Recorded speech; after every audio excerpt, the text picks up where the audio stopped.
Discuss பண்ணுங்கண்ணா. Sound வரணும்னா பேசுங்க. அதுதான் உட்காரச்சா.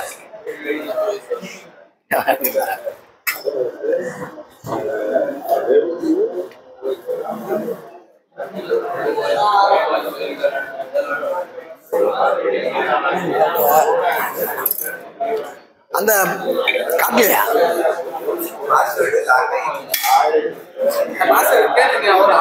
பரவாயில்ல பரவாயில்ல ஒண்ணு இல்ல, சும்மா ஃபார்மாலிட்டி தான்.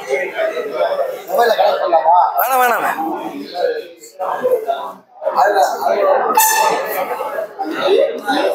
அந்த பாரு அங்க தூங்குறாரு ஐயா. ஐயா நீங்க தான் பேசணும். எங்க ஐயா தான் தூங்குனாரு.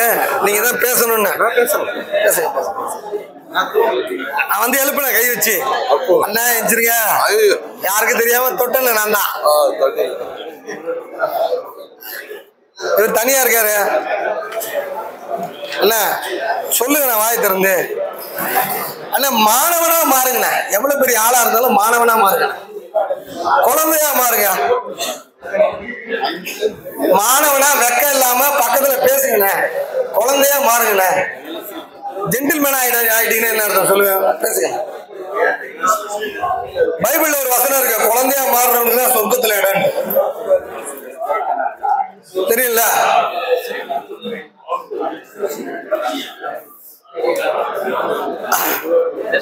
ஏன்னா இந்த 5 துறை மைண்ட்ல இருக்கணும். என்னண்ணா பேசுங்கண்ணா. என்ன பாக்குறீங்க?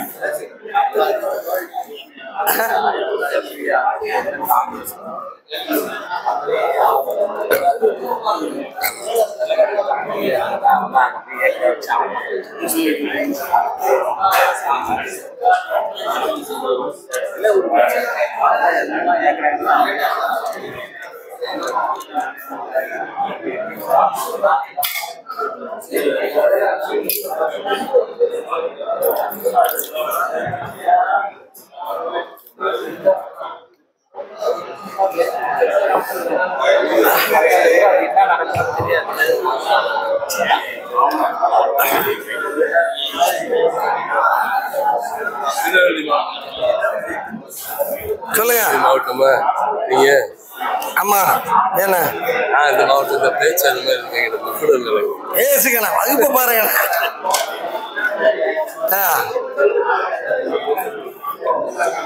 சரி right.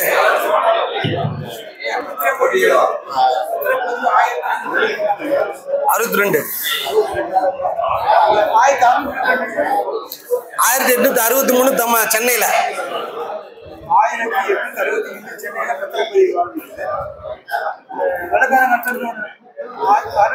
1802 revenue department. Sir right. நல்லா கவனிங்க. 5 இப்போ ரெவன்யூ டிபார்ட்மெண்ட் மைண்ட்ல உங்களுக்கு புரிஞ்சிருச்சுன்னு நான் நினைக்கிறேன். நான் நம்புறேன். நில நிர்வாகத்துக்கு தாய் ரெவன்யூ டிபார்ட்மெண்ட். ஆனா அது 5 உருவத்துல இருக்குனது. 5 உருவத்துல இருக்குதுன்னு உங்களுக்கு புரிஞ்சிருச்சுன்னு நான் நம்புறேன். ரைட்டுங்களா?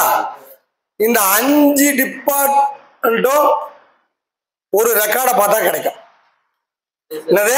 ஒரு ரெக்கார்டை பார்த்தா கிடைக்கும். அதுக்கு பிறகு கிராம ஆப்பதிவேடு. என்னது? அச்சடிக்கப்பட்ட ஆப்பதிவேடு. என்னது? ஏ ரிஜிஸ்டர் விவோ ஆபீஸ் இருக்கிற புக்கை பார்த்தா, இங்க பாருங்க, புக்கை போய் பார்க்கும் போது உங்க மூளையில இருந்து நரம்பு அப்படியே 5 டிபார்ட்மெண்ட்டுக்கும் போகணும். அது மாநில அளவுல போகணும். சும்மா அது ஒரு புக்கு அப்படி பார்க்க கூடாது. இங்க என்ன கண்ணாடி போல இதுல என்ன இருக்கோ இது இங்க 5 டிபார்ட்மெண்ட்டுக்கும் போய் சேரும். என்னது? அதனால இது எல்லாத்துக்கும் காரணம் எங்க இருக்கு? விவோ ஆபீஸ்ல ஒரு புக்ல இருக்குது. கீழே இதை புடிச்சீங்கன்னா நாடி நரம்பு அப்படியே 5க்கு மேல வரைக்கும் போறோம். தெரியும். நான் தான் சொல்லிட்டேன். நிலவரி திட்டம், நகராட்சி நிலவரி திட்டம், அர்பன் லேண்ட் சீலிங் நான் சொல்றது வரேன். நான் இப்ப சொல்றது கிராமத்துல விவோ கிட்ட கிராமத்துல இருக்கும். நகர சர்வே பத்தி இப்ப நான் பேசல. நகர சர்வே நிலவரி திட்டம். ரைட்டுங்களா? பேசிடுவோம். நல்லா கவனிங்க. ஆப்பதிவேடு எடுத்தீங்கன்னா இந்த 5 டிபார்ட்மெண்ட் ரிப்போர்ட்டும் அங்க இருக்கும். அச்சடிக்கப்பட்ட ஆப்பதிவேடு. ரைட்டுங்களா? பிரிண்டடு ஆப்பதிவேடு, ஆன்லைன்ல டிஜிட்டல் பிரிண்ட் கிடையாது, ஆப்பதிவேடு. அப்போ ஒரு ஆப்பதிவேடு தெரிந்து கொள்வதன் மூலமாக இதெல்லாம் தெரிஞ்சுக்கலாம். ஒரு ஆப்பதிவேட்டுல என்னெல்லாம் நீங்க கேட்கணும். உங்க எல்லாருக்கும் பெரும்பாலும் ஆப்பதிவேடு தெரியும் நான் நம்புறேன், பார்த்துருக்கீங்க, ஆப்பதிவேடு தெரியும் நான் நம்புறேன். ஆப்பதிவேட்டுல நீங்க வந்து சர்வே நம்பர் 10ஓட உரிமையாளர், அதோட தகவலை நீங்க கேட்க போறீங்கன்னா அது அந்த பக்கத்தை காட்டுவாரு. ஒரு 13 காலம் இருக்கும். அந்த 13 காலத்துல கடைசி 13வது காலத்துல ஒரு குறிப்பு இருக்கும், பட்டாதாரர் பேர் இருக்கும், இந்த விவரம் நஞ்சையா புஞ்சையா, தீர்வை எவ்வளவு, அது சர்க்காரா ரைத்தோ, ஏதாவது கணக்கு அதுல இருக்கும். இந்த விவரம் எல்லாம் அதுல இருக்கும். அதான் நீங்க பார்த்துட்டு வருவீங்க. ஒரு பக்கம் அது கடைசி பக்கத்துல கோப்பு எப்படி டிரான்ஸ்ஃபர் ஆச்சுன்னா 8A அந்த இதை போட்டு இந்த கோப்பு நகல், அதுக்கப்புறம் தான் 8A போட்டு தான் அந்த கோப்பினுடைய நம்பரே போட்டிருப்பாங்க. கரெக்டா நான் சொல்ல, கடைசி பக்கத்துல மாற்றம். ஆமா, ஆப்பதிவேட்டுல எழுத கூடாது, எழுதக்கூடாது. ஆப்பதிவேட்டுல எழுதக்கூடாது. 8A கோப்பு பத்தி ஆப்பதிவேட்டுல எழுதக்கூடாது. அது என்ன நான் சொல்ல வரேன், ஆப்பதிவேட்டுல எந்த ஒரு திருத்தமும் டிஆர்ஓ தான் படணும். ஆப்பதிவேட்டுல ஒரு இருக்கிற இடத்த திருத்தம் பண்றாங்கன்னா அதை என்ன பண்ணணும், டிஸ்ட்ரிக்ட் ரெவென்யூ ஆபீசர் தான் பண்ணணும் ஆப்பதிவேட்டுல. இப்ப நான் என்ன சொல்றேன், முதல்ல ஆப்பதிவேட்டுக்கு வருவோம். ஆப்பதிவேட்டுல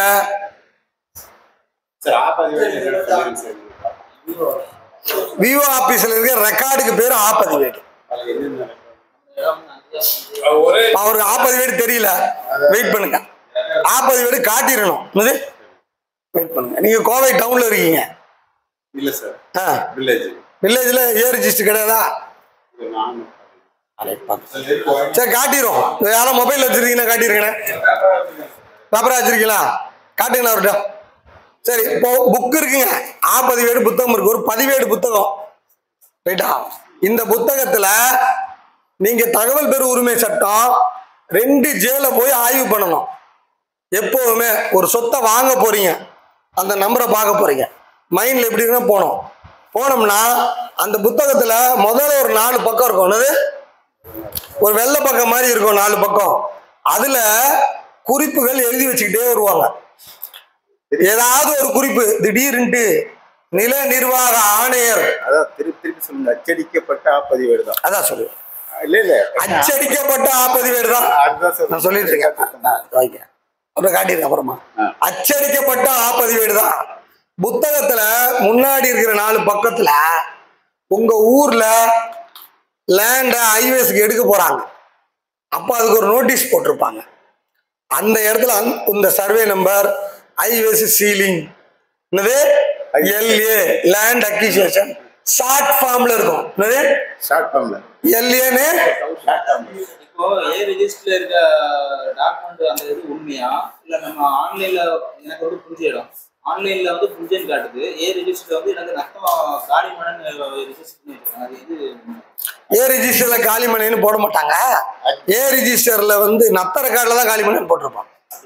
அதாவது நத்தம் ஏ ரெஜிஸ்டர் நீங்க சொல்றது, அதான் நத்தங்க தூய் அடங்கல அவர் சொல்லுதா, இது பேசுறது அச்சடிக்கப்பட்ட ஏ ரெஜிஸ்டர். சரி, இப்போ யாருக்கெல்லாம் ஆப்பதிவேடு தெரியல, இப்ப நான் என்னால அதுக்கப்புறம் நான் அது ரைட்டுங்களா? சரி பாருங்க, இல்ல அது அவருக்கு நத்தம் ஆப்பதிவேடா இருக்கும் சார். அது நான் அதெல்லாம் நத்தத்தை விட்டுருங்க, நீங்க அதை அப்படியே மைண்ட்ல விட்டுட்டு இந்த ஃப்ளோல இதை மட்டும் கேட்டுக்கங்க, அதுக்கப்புறம் நம்ம சொல்லலாம். ஆப்பதிவேட்டுல ஒரு புத்தகம் பதிவேட்டோட முன் பக்கத்துல ஒரு 4 பக்கம் வெள்ளையா இருக்கும், பேப்பராவது ஒட்டி வச்சிருப்பான். அதுல கலெக்டர் வந்து சைன் பண்ணி ஏதாவது மார்க் பண்ணிருப்பார், லேண்ட் சீலிங், LA சீலிங், நில ஆர்ஜிதம் எடுக்கிறேன், உங்க சர்வே நம்பரை குறிப்பிட்டிருக்கலாம். அந்த உத்தரவு அதில் புக்கில் தான் எழுதியிருப்பார்.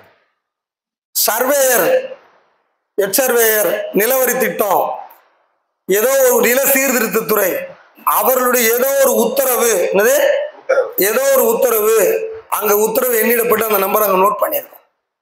நான் சொன்ன இந்த 5 டிபார்ட்மெண்ட்ல இருக்கிறவங்க அந்த கிராமத்துல ஏதாவது அதோட தாக்கம் இருந்தா அந்த முன்பக்கத்துல அந்த அதிகாரிகள் அதுல எழுதி குறிப்பு அந்த வெள்ளை பக்கத்துல நோட் பண்ணி வச்சிருப்பாங்க.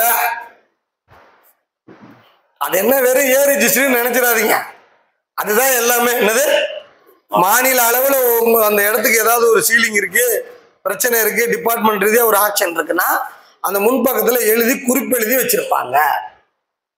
பின்னாடி ஒரு 4-5 பக்கம் இருக்கும் வெள்ளையா புக்ல, அதையும் நீங்க தான் தேடணும். என்னது அதுல என்ன பண்ணுவாங்கன்னா வருஷா வருஷம் வருவாய்த்துறை கணக்கு ஜமாபந்தியில முடிப்பாங்க. ஜமாபந்தியில முடிச்ச பிறகு நஞ்சை இவ்வளவு ஏக்கருக்கு தீர்வு வாங்கணும், புஞ்சை இவ்வளவு ஏக்கருக்கு தீர்வு வாங்கணும் ஒரு பட்டியல் போடுவாங்க. ஒப்படை பட்டா இலவச பட்டா இத்தனை பட்டா கொடுத்தோம் அப்படின்னு கணக்கு எழுதியிருப்பாங்க. என்னது ஒப்படை பட்டா கொடுத்தோம், ஒப்படை கொடுத்துருக்குறோம் அப்படின்னு நடவடிக்கைகளை பின்னாடி எழுதி வைப்பாங்க. கோட்டாட்சியரோட கோட்ஸ் அதுல இருக்கும், உத்தரவுகள் அதுல இருக்கும், ஜமாபந்தி அலுவலருடைய உத்தரவு இருக்கும். அப்ப புக்கை பார்க்கறதுன்றது ஒட்டுமொத்த 5 துறைகளுடைய ஆர்டர் ஏதாவது இருக்குதா, நம்ம சொத்தை வாங்க போறோம், இந்த டிபார்ட்மெண்ட் ஆக்ஷன் ஏதாவது இதுல இருக்குதா அப்படின்னு பார்க்கணும். நில சீர்திருத்த துறையில ஏ ரிஜிஸ்டர்ல 1985 ஒரு நிலச்சுவாந்தாரோட பேர் அதுல இருக்கும். ஆனா 90 அது உபரியா அறிவிக்கப்பட்டு நிலமற்றவர்களுக்கு ஒரு 10 பேருக்கு பட்டா கொடுக்கப்பட்டு அந்த பட்டா ஏ ரிஜிஸ்டருக்கு முன்னாடி மேல ஒட்டி வச்சிருக்கோம். புக்கில் பார்த்தா ஒரு நிலச்சுவாந்தார் பேர் இருக்கும், புக்கில் பார்த்தா நிலச்சுவாந்தார் பேர் இருக்கும்.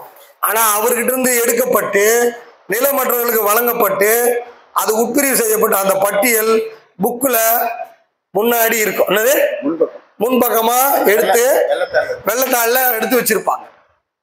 அப்போ நீங்க இப்ப ஏ ரிஜிஸ்டர், இந்த ஏ ரிஜிஸ்டர் ஆன்லைன்லயும் அந்த நிலச்சுவாந்தார் பேர் தான் வந்திருக்கும், ஆன்லைன்லயும் நிலச்சுவாந்தார் பேர் தான் வந்திருக்கும். ஏன்னா இதெல்லாம் அப்படியே அவங்க இது ஒரு டிபார்ட்மெண்ட் ஒரு டிசிஎஸ் மாதிரி சாஃப்ட்வேர் கொடுத்துறான் புக்கை. அப்ப இது போய் அங்க உட்காராது. எது போய் அங்க உட்காராது? இந்த அப்டேட் பண்ண மாற்றங்கள்லாம் அங்க போய் உட்காராது. ஒருத்தர் என்ன பண்றாரு, என் பேரு ராஜா வரணும், அங்க வந்து ராமுன்னு இருக்கு, அப்பெல்லாம் போட்டு டிஆரோட எல்லாம் திருத்தி ஆர்டர்லாம் வாங்கிட்டு வந்து ஆப்பதி வீட்டுல சுழிச்சு ராமு அப்படி மாத்திட்டாரு, உத்தரவையும் எழுதிட்டாரு. அதுக்கப்புறம் 2011 இது முடிக்கிறாரு. 2015 இருந்து இதெல்லாம் ஆன்லைன் ஆகும். இதெல்லாம் ஆன்லைன் ஆகும், மறுபடியும் ராமுன்னு ராஜானே போய் சேரு, பழைய பேரே அதுல அப்டேட் ஆகுது. இவர் என்னடா ரொம்ப டயர்ட் ஆயிடுச்சா, இப்பதானே நான் மாத்திட்டு வந்தேன். அரசுல அப்படி நடக்கும். என்னது அதனால வந்து அது காட்சி பிழையாவே மாறிடும். ஆன்லைன்ல இருக்கிற கணக்கு மேனுவல்ல நம்ம வெரிஃபை பண்ணணும், மாற்றங்களுக்கு உட்பட்டு இருக்கும். ஆக 5 துறைகள்ல இருக்கிற ஏதாவது உத்தரவுகள் அதோட முன்பக்கத்திலையும் அதோட பின்பக்கத்திலையும் குறிப்புகளாக எழுதி இருந்தால் அதை பூஜையில பார்த்துட்டு தான் நீங்க உங்களுடைய முடிவுகளை எடுக்கணும். அது வாங்குறதா, நில சிக்கல்களை அணுகிறதா, எதுவா இருந்தாலும் அணுகணும். அதற்கு அடுத்ததாக ஆப்பதிவேட்ல கிராம வரலாற்று குறிப்பு அப்படின்னு ஒரு 3 பக்கம் இருக்கும், ஒரு 4 பக்கம் இருக்கும். கிராம வரலாற்று குறிப்புன்னு ஒரு 4 பக்கம் இருக்கும். அதுல இந்த கிராமம் எந்த அரசாணை ஜியோ பென்ஷன் பண்ணியிருப்பாங்க, அரசாணைப்படி எந்த ஆண்டு யூடிஆர் நடந்தது. இப்ப நிறைய பேர் இப்ப அப்பீலுக்கு வருவாங்க, சார் எனக்கு யூடிஆர் பட்டால தப்பு சார், எனக்கு ஏரிஜில தப்பு சார்ன்ட்டு. முதல்ல அங்க யூடிஆர் நடந்ததா, அதுக்கு முன்னாடி 72 மறுநிலை நடந்ததா, அந்த ஜாதகம் அங்க முதல் 4 லைன்ல எழுதியிருக்கும். அதை தெரிஞ்சுக்கிட்டு தான் கரெக்டா அப்ளை பண்ணணும்.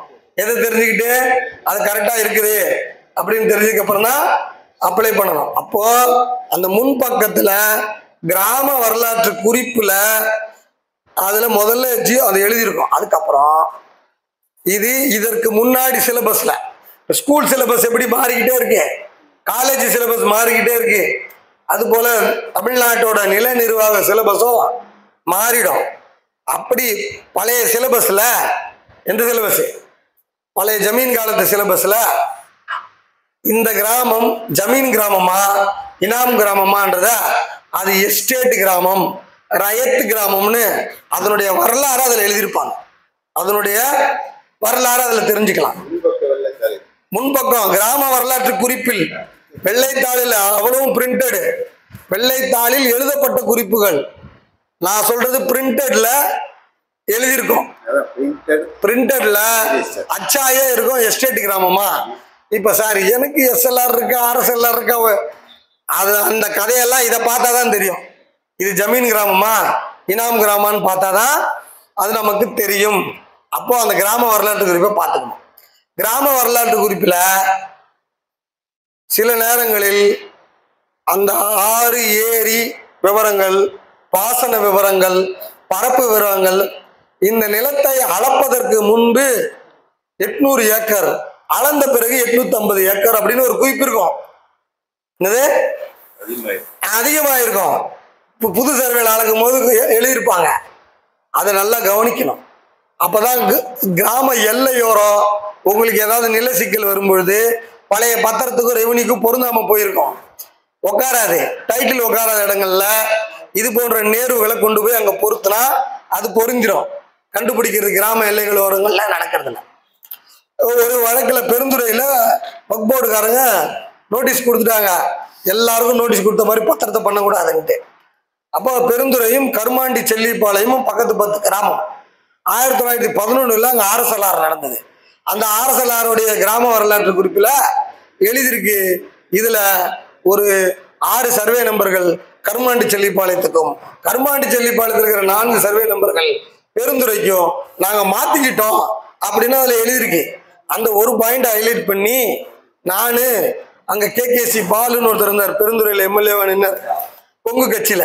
அவர்கிட்ட அண்ணன் இத மாதிரி இதுல இருக்கு, இது என்ன பண்ணணும்னா அவன் எல்லாருக்கும் நோட்டீஸ் கொடுத்துட்டான், இப்ப நமக்கு பெருந்துறைக்கு கொடுத்துருக்கான், நாம சும்மா அடிச்சு விடுவோம், அந்த நம்பர்லாம் கருமாண்டி செல்லிப்பாளையத்துக்கு போயிடுச்சு, நீ எங்களை டார்ச்சர் பண்றேன்னு சொல்லி இதை ஜெராக்ஸ் எடுத்து பெட்டிஷனை கவர் பண்ணி அனுப்பி விட்டுட்டோம். அதுக்கப்புறம் ஒழுங்கா ப்ராப்பரா சர்வே பண்ணி ஒழுங்கா நோட்டீஸ் கொடுக்கன்னு சொல்லி பெண்டிங் நின்று போச்சு. உங்களுக்கு எங்க எந்த தகவல் பயன்படும் தெரியாது. ரைட்டுங்களா? இந்த மாதிரி கிராமங்கள் மாத்துறது அந்த கணக்குல அங்க இருக்கும் சர்வே பண்ணும்போது. சீர்திருத்த துறையில வரும் சார். அது அந்தந்த டைம்ல இதெல்லாம் 70க்கு அப்புறம் தான் இப்ப நான் சொன்னது. அந்த டைம்ல எல்லாம் ஒண்ணு வெள்ளக்கார காலத்துல பண்ணிருக்கிறாங்க. அப்ப நீங்க அதை புரிஞ்சுக்கிட்டு அந்த கிராம வரலாற்று குறிப்புல இருக்கிற ஒவ்வொரு தகவலும் உங்களுக்கு முன்கூட்டியே இருக்கும். இதே கிராம வரலாற்று குறிப்பு இப்ப யூடிஆர்ல இருக்கிற பெரிய ஆர்எஸ்எல்ஆர்ல இருக்கும், பழைய ஓஎஸ்எல்ஆர்ல இருக்கும், எஸ்எல்ஆர்ல இருக்கும். அதெல்லாம் எடுத்துக்கணும். சில நிறைய வழக்குகளுக்கு அது உதவும், இனாம் சிக்கல்களுக்கு பிரச்சனைகளுக்கு எல்லாம் அது உதவும். வெறுமனே நேரா போறது, சர்வே நம்பர் 10 அந்த பக்கத்தை மட்டும் பாக்குறது, பரப்பு யார் பேர் இருக்கிறது பாக்குறது, வந்துடுறது. ஆனா வரக்கூடாது. அப்படியெல்லாம் பாத்தீங்கன்னா அதெல்லாம் சும்மா நுனிப்புல் மேயுறது, ஆளே மேயுறது இல்லை. என்கிட்ட ஒரு எக்ஸ்பர்ட் ஒப்பீனியனுக்கு வருது, இது சொத்தை வாங்கலாமான்ட்டு, இதெல்லாம் எடுத்துட்டு வாங்க நான் எழுதி கொடுத்துட்டானாலே விவோ எனக்கு ஃபோன் பண்ணி எதுக்கு சார் இவ்வளவு கேட்குறீங்கன்னு. என்னது சார் கருத்து கொடுக்கணும் சார், நீங்க தான் எழுதி வச்சிருந்தீங்களான்ட்டு ஒழுங்கா செக் பண்ணணும். ரைட்டுங்களா? ஆக முன்னாடி இருக்கிற கிராம வரலாற்று குறிப்பு கண்டிப்பா வேணும். பின்பக்கம் கூட்டுப்பட்டா விவரதாரர் பட்டியல் இருக்கும். என்ன இருக்கும்? கூட்டுப்பட்டா விவரதாரர் பட்டியல் இருக்கும். கூட்டுப்பட்டா விவரதாரர் பட்டியல் இருக்கும். அதுல இந்த பக்கம் ஏ ரிஜிஸ்டர்ல ஒரு சர்வே நம்பரை போட்டு 2 பேர் 3 பேருக்கு மேல எழுத முடியாது. எழுதுனா என்ன ஆகணும், அப்படியே கீழே கீழே வந்துடும். அந்த நம்ம இப்ப கம்ப்யூட்டர்ல எக்ஸல் போடும்போது ஒரு கட்டத்தை புதுசா கரெக்டா இழுத்துக்கலாம், அதுக்கப்புறம் கட்டத்தை சின்னதாக்கிக்கலாம். அதுல அப்படி பண்ண முடியாது. ஒரு ஸ்டாண்டர்டா இருக்கணும்ன்றதுனால 3 பேருக்கு மேல போடுறது இல்லை. மீதி எல்லாம் ஒரு ஸ்டார் போட்டு வச்சிருவாங்க. என்னது? ஒரு ஸ்டார் போட்டு பின்பக்கம் பாருங்கன்றுவாங்க. பின்பக்கம் போனா அதுல 20 பேர் இருக்கும். இந்த 3 பேர் தான் ஓனர்னு நினைச்சிடக்கூடாது. பின்னாடி 20 பேர் இருக்கும். அவ்வளவு பேரும் எடுக்கணும். அப்போ ஜாயிண்ட் ஓனர் இருந்தா அது தனியா விவரமா ஏ ரிஜிஸ்டர்ல பின்னாடி புத்தகத்துல இருக்குன்னு அர்த்தம். அடுத்து அந்த கடைசி காலத்துல அனாதீனம்னு இருக்கும். அனாதீனம்னா தனிப்பட்ட பிரைவேட் ஹோல்டர் கிட்ட இருந்து அரசுக்கு வந்துச்சுன்னு அர்த்தம். புறம்போக்குனா ஆரம்பத்துல இருந்தே அது அரசு நிலம். அனாதீனம்னா அது ஒரு தனியார் கைவசம் இருந்து அது தனியார் வசம் மாறினது, அரசு வசம் மாறினது. அப்ப அங்க ஏதோ ஒரு செட்டில்மெண்ட் நடந்திருக்கு, ஏதோ ஒரு சீலிங் நடந்திருக்கு, ஏதோ ஒரு செட்டில்மெண்ட் சட்டம் வந்திருக்கு, அதன்படி அது அனாதீனமா ஆயிருக்கிறது அப்படி என்பதை நாம அதை பொறுத்துக்கணும்.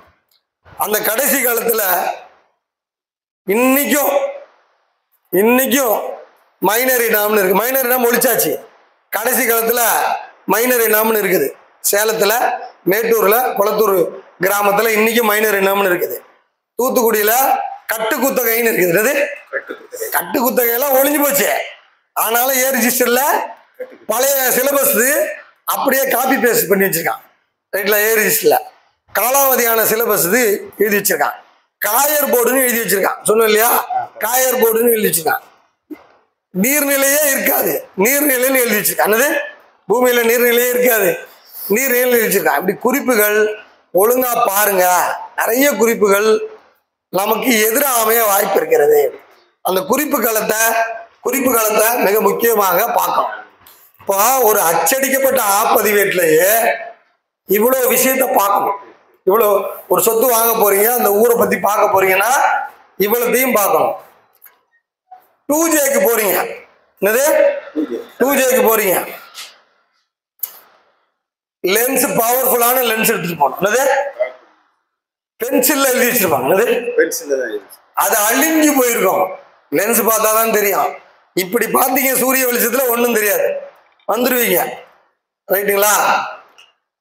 உரப்பம்னு கிருஷ்ணகிரி மாவட்டத்தில் ஒரு ஊர் இருக்கு, பர்கூர் தாலுகால. அது உரப்பம் யாரும் இருக்கீங்களா? உரப்பம்னு ஒரு ஊர் இருக்கு.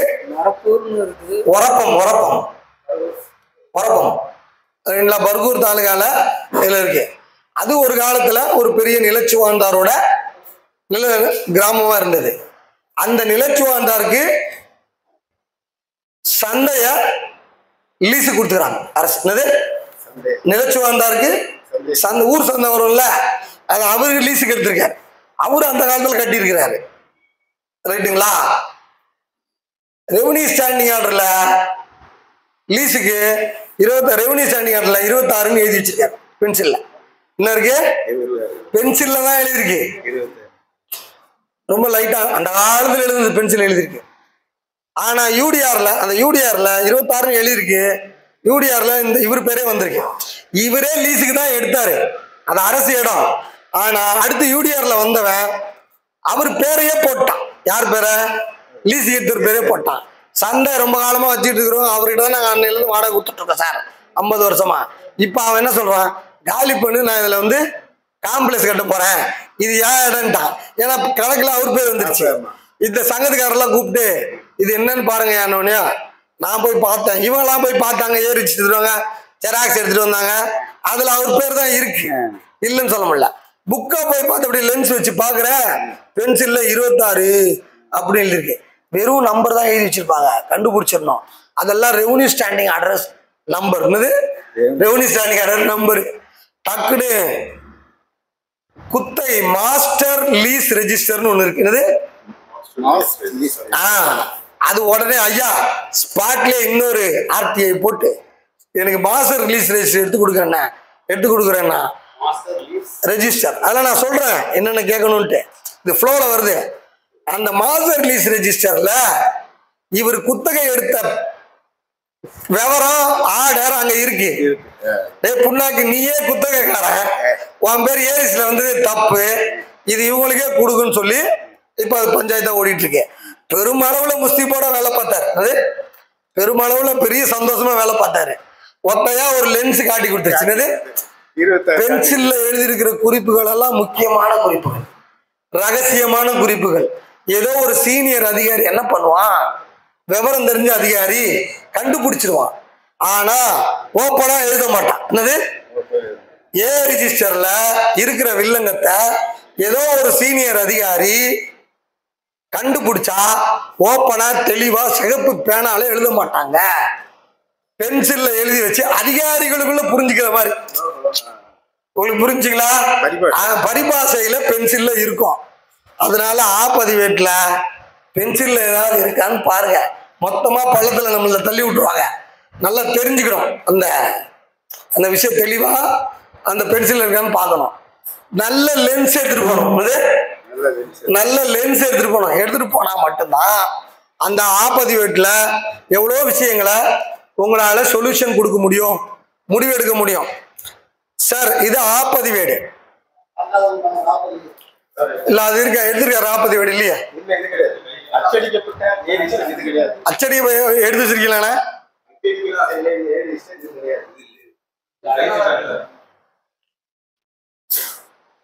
இருக்கா பாருங்க. இல்ல இது அச்சடிக்கப்பட்ட இப்ப அண்ணெல்லாம் வச்சிருக்காங்க பாருங்க. எல்லாம் எடுத்து செட் பண்ணுங்கண்ணே. இப்ப அடுத்ததா அச்சடிக்கப்பட்ட புலப்படம். என்னது அச்சடிக்கப்பட்ட புலப்படம்? அது காட்டுனீங்களா? அது காட்டுங்கண்ணே. அச்சடிக்கப்பட்ட புலப்படம். இது கம்ப்யூட்டர் புலப்படம் மாதிரி இருக்கு. அச்சடிக்கப்பட்ட வேற படம் இல்லைன்னா கரெக்ட். அச்சடிக்கப்பட்ட புலப்படம் வச்சுக்கோங்க. இது நில அளவைத்துறை புக் ரெடி பண்றாங்க. இந்த புத்தகத்துல புலப்படத்துல நம்ம சர்வே நம்பர் மட்டும் பாட்டு வந்துடும். நம்மால போய் புக்கோட முதல் 4 பக்கம் பார்க்கணும். புலப்படம் இருக்குல்ல, சர்வே நம்பர் ஆரம்பிக்காம ஒரு குறிப்பு இருக்கும், சர்வேயர் குறிப்பு இருக்கும். என்னது அதுல வந்து அன்டீல்டு சர்வே நம்பர்னு இருக்கும். என்ன இருக்கும்? Until UNDALD. நாங்க சர்வே அளக்க போனோம், அதுல இந்த 20 நம்பர் அன்டில் தான் நாங்க அளக்கவே இல்லை. அந்த புலப்படத்துல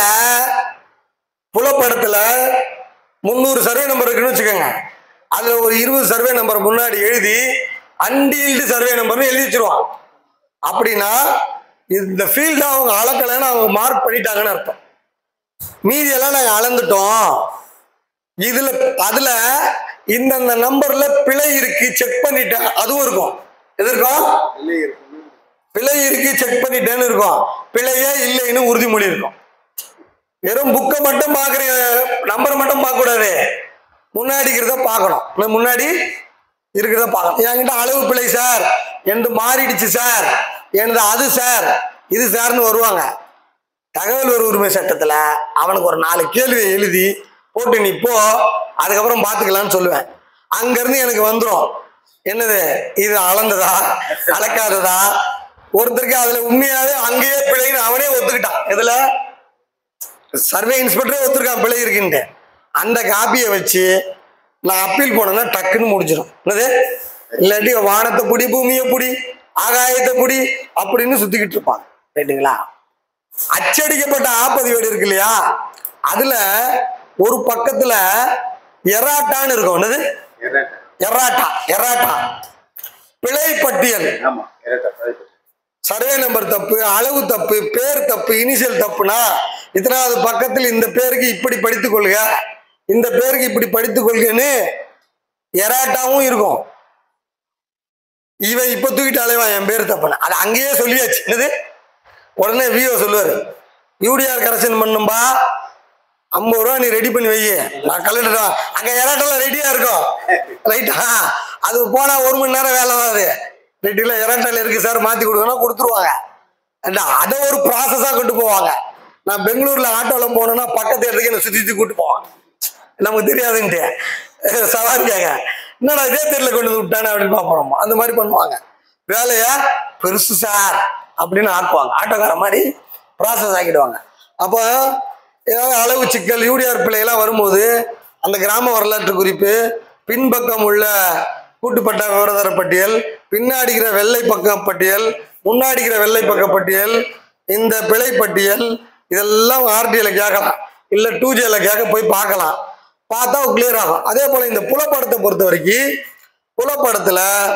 புலப்படத்துல உள்ள சிகப்பு பேனால பராமரிப்பு சர்வேக்கான 8A நம்பர்களை உள்ள எழுதி வைப்பாங்க. உட்பிரிவு செய்யறாங்கன்னு வைங்க. நான் சொன்னேன்ல சார், சர்வே சட்டத்துல இருக்க நம்பரை உடைச்சாலே கெஜெட்ல போடணும் சார், சட்டம் தான் சொல்லுது. ஆனா பராமரிப்பு மட்டும் அது கிடையாது. அது 8Aல ரெக்கார்ட் பண்ணா போதும். அந்த விவரம் அதுல இருக்கும். அந்த விவரம் இதுக்கு பழைய சர்வே நம்பர், புது சர்வே நம்பர் இல்ல இதானா, இது ஏரிஸ்டே கிடையாது. மேலே ஹெக்டேர். ரைட், சரி விடுங்க, படம் பார்க்காதீங்க, காதை கொடுங்க. ரைட்டுங்களா? என்ன நீங்க திருப்பாதீங்கண்ணா. அது அங்க எழுதியிருக்காங்க பாத்தீங்களா பேனால, அந்த பதிவேடு இந்த அந்த இடத்துல சிகப்பு கலர்ல பாக்ஸ் பாக்ஸா போட்டிருக்காங்களா, உட்பிரிவு பண்ணியிருக்காரு சிகப்பு கலர்ல. பழைய நம்பர் உட்பிரிவு பண்ணி அந்த உட்பிரிவுக்கு உத்தரவு நம்பரையும் ஃபைல் நம்பரையும் எழுதியிருக்காரு. நாம இந்த இது நமக்கு எதிராக நடந்திருக்கு, இது தப்பு, இதனால நீங்க பாதிக்கப்பட்டிருக்கீங்கன்னா அந்த ATM நம்பரை எடுத்து இந்த ஃபைலை நான் நேரடியாக பார்க்க வரேன், இந்த ஃபைலை எனக்கு கொடுங்கன்னு சொன்னா மாட்டிக்குவாங்க. என்னது மாட்டிக்குவாங்க. வேலூர்ல பெருமுகை அப்படின்னு ஒரு ஊர் இருக்கு. வேலூர்ல பெருமுகை வேலூர் வடக்கு புறநகர் பயங்கர ஃபாஸ்ட் டெவலப்மெண்ட். மெயின் ரோட்ல இருக்கு இடம், அப்படியே ஹைவேஸ்ல நேஷனல் ஹைவேஸ்ல இருக்கு. இவரு ரிஜிஸ்டர்ல இவங்க இடம் தான் இருக்குது, இவங்க பேர் தான், இவங்க தான் சொத்துரிமைக்காரங்க. இவங்க பங்காளிக்கு ஒரு இடம் இருக்கு, அவங்களுக்கு ரோட்டுக்கு எதிர்பக்கமா இருக்கு. அவங்க அதை வித்துட்டாங்க. ஆனா வித்துட்டதுக்கு அப்புறம் விலை வேகமா ஏறி போச்சு. இவன் மட்டும் வச்சிருக்கானே, எல்லாம் தற்கூறிங்களா இருக்குதா அப்படின்னு இங்க ஒருத்தன் படிச்சா வரான். நல்லா தெரியல, படிக்காத ஊர்ல படிச்சவன் தான் ஃபர்ஸ்ட் ஃப்ராட் பண்ணுவான், தெரியல. சீரியஸா சார், எல்லா கிராமத்துலயும் படிக்காதவன் தற்கூறியெல்லாம் இருந்தான்னு வைங்க, அதுல ஒருத்தன் படிச்சிருப்பான் பாருங்க, அவ்வளோ பேப்பர் வேலையை வந்தான் பார்த்துருப்பான். ரைட்டா, அந்த ஊர்ல அவன் என்ன பண்ணிருக்கான், எல்லாம் நம்ம வித்துட்டோமே, இந்த ஒரு இடம் தான் இருக்குன்னு சொல்லிட்டு சர்வேரை கரெக்ட் பண்ணிட்டான். சர்வேரை பேசிட்டு இந்த இடத்துக்கு ஒரு முன்பத்திரம் வச்சிருப்பான்ல, எந்த இடத்துக்கு, இவங்க வித்த இடத்துக்கு, இந்த வித்த இடத்துக்கு இவங்களுக்கு ஒரு கோர்ட் டிகிரி இருக்கு 1931. அது பழைய சர்வே நம்பர்.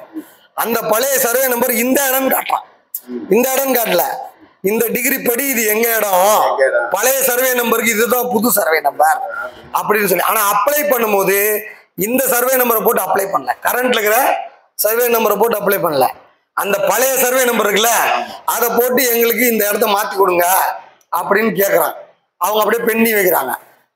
கோர்ட்டுக்கு ரிட்டு போடுறான். எதை போட்டுக்க போடுறான், பழைய சர்வே நம்பருக்கு போடுறான். கோர்ட் என்ன சொல்லுது, அக்கார்டிங் டு தி லா 12 வாரத்துக்குள்ள இவனுக்கு நியாயம் இருந்தா முடிச்சு கொடு அப்படின்னுது.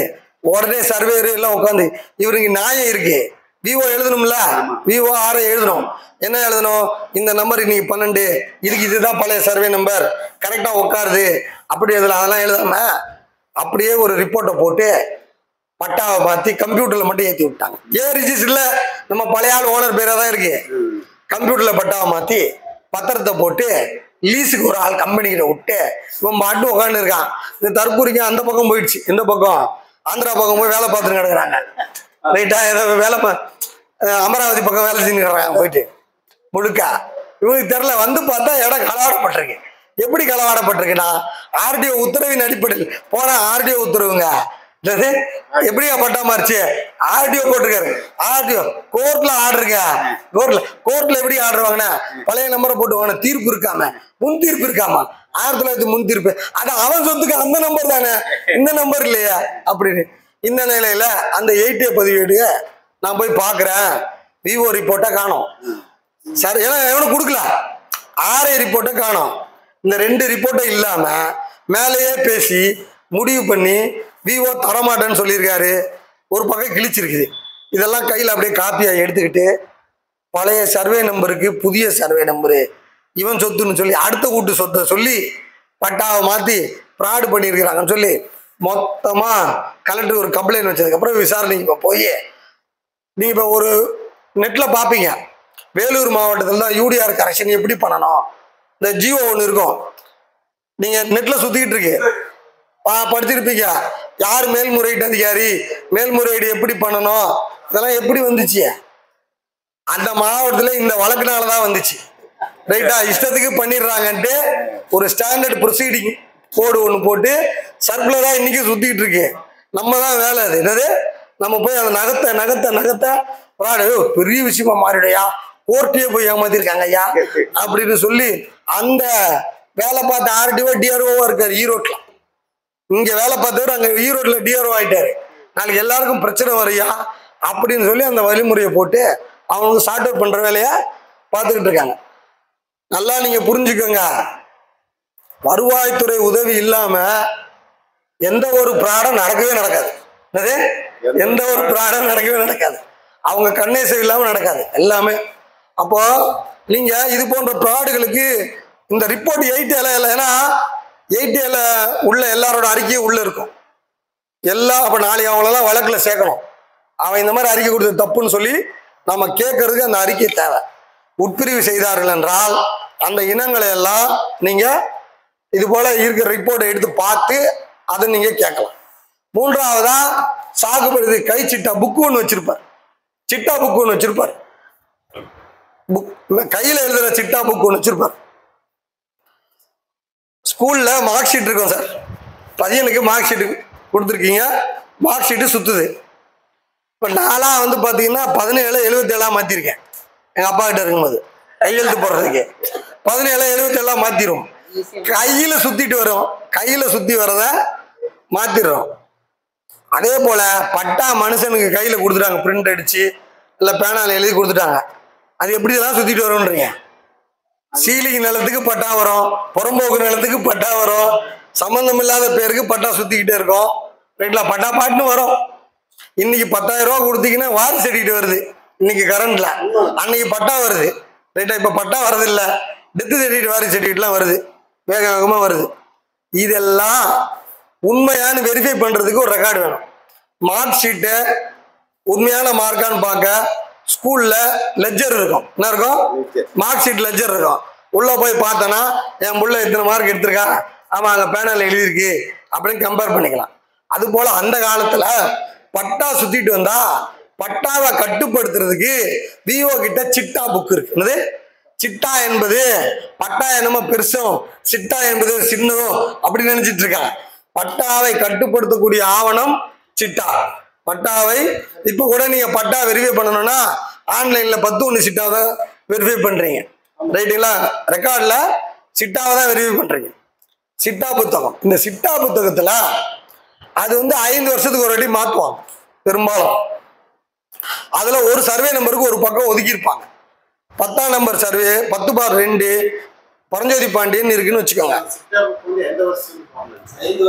5 ஒரு வாட்டி மாத்துவாங்க. ஐயா மாத்தணும், அதுக்குள்ள ஃபில்லப் ஆயிடும்ட்டு. இல்லைன்னா அதையே வச்சிருக்காங்க. ஆன்லைன் வந்ததுக்கு அப்புறம் தான் சார் அதையே வச்சிருக்காங்க. ஆன்லைன் பண்ணி 5 வருஷம் மாத்திட்டாங்க. ரைட்டுங்களா? பார்க்கலாம் சார், சொல்றேன் சார், கொஞ்சம் நான் சொல்றேன். சிட்டா புத்தகம் இருக்குல்ல, இந்த சிட்டா புத்தகம், இந்த புத்தகம் 5 ஆண்டுகளுக்கு ஒரு வாட்டி மாத்திரம். இப்ப கரண்ட்ல ஆன்லைன் ஆனது பராமரிப்பு முடிஞ்சு போச்சு, அவங்களுக்கு மொத்த ஜோலியும் முடிஞ்சு போச்சு. ரைட்டுங்களா? மெயின் நம்பர் பரஞ்சோதி பாண்டியன் இருந்தா, பரஞ்சோதி பாண்டியன் யாருக்காவது கிரையம் கொடுத்துருந்தா பரஞ்சோதி பாண்டியனை சுழிச்சு அந்த கிரைய வாங்கின ஒரு பேரை போட்டு அதுல பட்டா மாறி இருக்கு.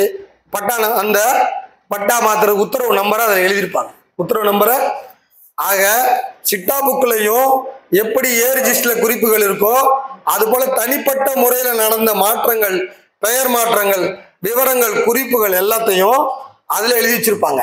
நீதிமன்ற வழக்குகள், உத்தரவுகள் அந்த சர்வே நம்பரை பொறுத்து ஏதாவது இருந்திருந்தா அதை சிட்டா புத்தகத்துல எழுதி வைக்க வேண்டியது அவங்க கடமை.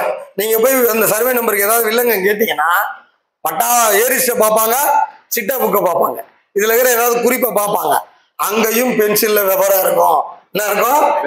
அங்கேயும் சிகப்பு பேனால, கருப்பு பேனால, பென்சில்ல, நீல பேனால எல்லாத்துலயும் விவரம் இருக்கும். பென்சில் விவரம் ரகசியம். பென்சில் விவரம் துறைக்குள்ள ஏதோ நோட் பண்ணி வச்சிருக்கிறாங்க அப்படின்னு அர்த்தம். பார்த்து குறிப்பு எடுத்துக்கணும், அந்த பக்கத்தை குறிப்பு எடுத்துக்கணும் அப்படின்னு புரிஞ்சுக்கணும். ரிஜிஸ்டரு, புலப்படம், இந்த சிட்டா, இந்த 3 கிராமத்துல இருந்து நீங்க எடுத்துட்டீங்கன்னா இந்த 5 டிபார்ட்மெண்டோட வரவு செலவு கணக்கு அதில் அதுக்குள்ள இருக்கு. 5 டிபார்ட்மெண்ட வரவு செலவு விவரங்களும் அதுல இருக்கு. நீதிமன்ற வழக்குகள் இருந்தா அதுல குறிக்கப்பட்டிருக்கும். அப்போ என்னெல்லாம் இப்ப கேட்கணும்? ஒரு சொத்து வாங்க போறீங்கன்னா அச்சடிக்கப்பட்ட ஆப்பதிவேடு, நீங்க போய் அச்சடிக்கப்பட்ட ஆப்பதிவேடு சர்வே நம்பர் 10ஆம் பக்கத்துல 6/1 கொடுங்கன்னா அதை எடுத்து கொடுத்துருவான். ஆனா பின்பக்கத்தை தான் அப்படிலாம் தான் கேட்டீங்கன்னு வைங்களேன், அதுக்கு அதுல தகவல்கள் மறைக்கப்படலாம். பென்சில்ல இருக்கிற விவரம் வராது. உங்களுடைய வழக்கின் தன்மையை பொறுத்து 2J போடுங்க. என்னது? வழக்கின் தன்மையை பொறுத்து 2J போட்டு புத்தகத்தை முழுமையாக அலசிருங்க. என்னது? புத்தகத்தை அலசிருங்க. பென்சில்ல ஏதாவது குறிப்பு இருக்கான்னு பாருங்க. நீங்க போற நேரம்லாம் அழிக்க மாட்டா. நீங்க எதுக்கு வந்திருக்கீங்கன்னு தெரியாதுல்ல. அதான் சொல்லக்கூடாது. கலாய் போறதான் பர்மிஷன். அழிக்கலாம் மாட்டான். எந்த அதிகாரியும் ஏற்கனவே இருந்த லெட்டரை அழிக்க மாட்டான். ரைட்டுங்களா? நான் வந்து இந்த லட்சம் கணக்கில் வந்து இந்த சொன்ன இல்லையா, அந்த ஒரு ஆக்கிரமிப்பு பண்ணிட்டார் எல்லண்டத்தூர்ல ஒரு எம்எல்ஏ ஃபேமிலியில இருந்து சென்ட். இவர் பட்டா மாத்திருக்காருல, இவர் பட்டா மாத்திருக்காரு. 3 சென்ட்டுக்கு பட்டா கொடுத்துட்டான். ஆனா அதுக்கப்புறம் நான் களப்படி போகும்போது அது 2.5 சென்டா அதை திருத்தி இருக்கான். அந்த பத்திரப்படி 3 சென்ட்டுக்கு கொடுத்துட்டு படம்லாம் வரைஞ்சிட்டான். ரைட்டா? அதெல்லாம் அப்புறம் அவன் திருத்தி இருக்கான். தப்பா கொடுத்துன்னு திருத்தி இருக்கான். தப்பா அவன் அப்பீலே போடாம நீ ஏன் திருத்தணும்னு கேட்டான். ஆப்போசிட் பார்த்து அப்பீல் போடணும். ரைட்டுங்களா? சொல்ல வருது. உரிமையில இருக்கு, வீடு கல்கட்டு வீடு கட்டி இருக்கு, 10 வருஷமா உட்காந்துருக்கா, நீ எப்படி திருத்துவ? கோர்ட்டுக்கு போன அனுப்பணும் அப்படின்னு நம்ம சொல்றோம். இந்த வேலையை செய்வாங்க. இந்த 3த்துலயும் அரசு டிபார்ட்மெண்ட்டுக்காரங்க என்னென்னலாம் ஃப்ராட் பண்ணுவாங்க அதை இந்த பட்டியல வாங்கிட்டீங்கன்னா அது புரிஞ்சுடும். ரைட்டுங்களா? இப்ப பேசணும் இந்த 3 டாபிக். இதே ஒரு 2 நிமிஷம் நீங்களும் இன்னும் 2 நிமிஷம் நீங்களும் பகிர்ந்து பேசிக்கிட்டீங்கன்னா அரசுடைய டிபார்ட்மெண்ட் மோசடியே இந்த 3த்துலயும் பேசலாம். கலந்துரையாடுங்க சார், பேசுங்க. அதுக்கப்புறம் ஏ ரிஜிஸ்டர் படம் எங்க வச்சிருக்கீங்களா? ஏ ரிஜிஸ்டர் படம் இதுல பெருசா காட்ட முடியுமா? காட்டி அவர் ரெடி பண்ணுங்க. தெரியாதவங்களுக்கு காட்டிலும் சார் கிராம வரலாற்று குறிப்பு இருக்கா யார்கிட்டயாவது? கிராம வரலாற்று குறிப்பு கூட்டுப்பட்டா விவரதாரர் பட்டியல் இருக்கா? வாட்ஸ்அப்ல அண்ணன் கொடுங்க கொடுங்க, நான் அவர்கிட்ட கொடுங்க. 1985ண்ணே. இப்ப நான் பேசிட்டு இருக்கிறது எல்லாமே 85 சிலபஸ் தான் சார். ஒரு சர்வே நம்பர் வந்து இப்போ வந்து எஸ்எல்ஆருக்கு 84க்கு பின்னாடியும் அதே சர்வே நம்பர் அதே தானா, இல்லை சர்வே நம்பர் எதுவும் மாறும்? சர்வே நம்பர் வந்து மாறும். எல்லாம் இல்ல சார், சர்வே நம்பரே மாறும். சில இடங்கள்ல மாறும். யூடிஆருக்கு முன்னாடி ஒரு சர்வே நம்பர், அதான் யூடிஆருக்கு முந்தின இருக்கிற சர்வே நம்பர் தான் யூடிஆருக்கு பின்னாடி பெரும்பாலும் இருக்கும் சார், சிறும்பாலும் இருக்காது. அது என்னன்றலாம் வரல சொல்றேன் சார். இப்போதைக்கு நான் வந்து ஆப்பதிவேட்ல இருந்து ஆரம்பிக்கிறேன். இன்னைக்கு இருக்கிற சிலபஸ், இன்னைக்கு வியூ ஆபீஸுக்கு போனீங்கன்னா என்ன ரெக்கார்டை பாக்குறீங்களோ அதை தான் இப்ப சொல்லி கொடுத்துட்டு இருக்கேன். முதல்ல இதை நீங்க முழுமையா கத்துக்கங்க. ஏ ரிஜிஸ்டரே இன்னும் வாங்கிக்கல, அதுக்கு முன்னாடி பின்னாடி போகாதீங்க. இது புரிஞ்சாதான் அடுத்து நான் பின்னாடி சொல்றது புரியும்.